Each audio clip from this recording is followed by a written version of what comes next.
Two Turkish members of parliament claim that deadly sarin gas was delivered from Turkish territory to Islamic State fighters in Syria in 2013. Now, they say that officials knew about the deliveries, but that the case was closed. The MPs say that they have evidence to back up the allegation and they have presented it in parliament. We spoke to one of them. Bu ham maddelerin yurt dışından chemical weapon materials were brought to Turkey and put together at ISIL camps in Syria, which was known as the Iraqi Al-Qaeda at the time. We have recordings to confirm this. The public prosecutor opened an investigation which led to those involved being detained. A week after, another public prosecutor was assigned and all the detainees were released. They left Turkey, crossing the Syrian border. Sırf bu iddianamedeki verilere bakarsak The phone recordings in the indictment showed all the details of how the shipment was going to be made, from how it was prepared, to the content of the labs and the source of the materials, which drugs were going to be used, all dates, etc. From A to Z, everything was discussed and recorded. Despite all of this evidence, the suspects were released. The incident that Eren Erdem recounted took place in 2013. In August that year, rockets filled with sarin struck a Damascus suburb.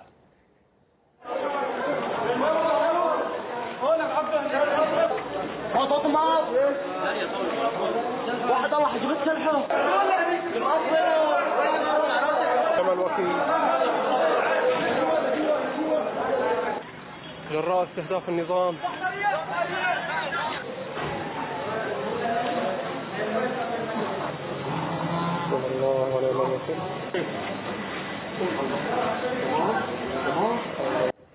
And Eren Erdem again thinks that the two incidents are linked. rejim güçlerinin yaptığı iddia edilmişti. There is a high probability that it was carried out with the materials shipped through Turkey. It was claimed that regime forces were behind it. But in my opinion, examining the given dates and the indictment, the regime didn't have sarin gas. It was the attackers who possessed it. As far as I understand, this file was closed just to place the guilt on the regime. Burada şöyle bir tabloyla The shipment is through Turkey, but all basic materials are purchased from Europe. Western sources know very well who carried out the sarin gas attack in Syria. They know that these people are working for Al-Qaeda. The West has been hypocritical over the whole situation. We contacted the Turkish prosecutor's office for comment, but haven't received an answer as yet. Eren Erdem refused to show us the documents and the phone records over fears that it would violate state secrets and perhaps be considered treason.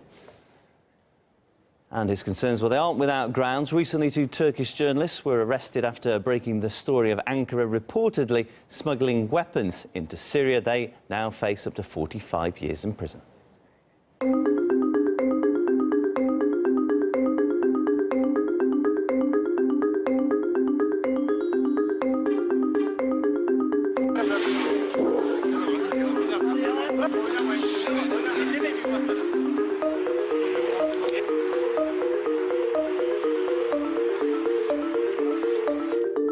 Bu haberi özel haber olarak yapan kişi de öyle zannediyorum ki bunun bedelini ağır ödeyecek.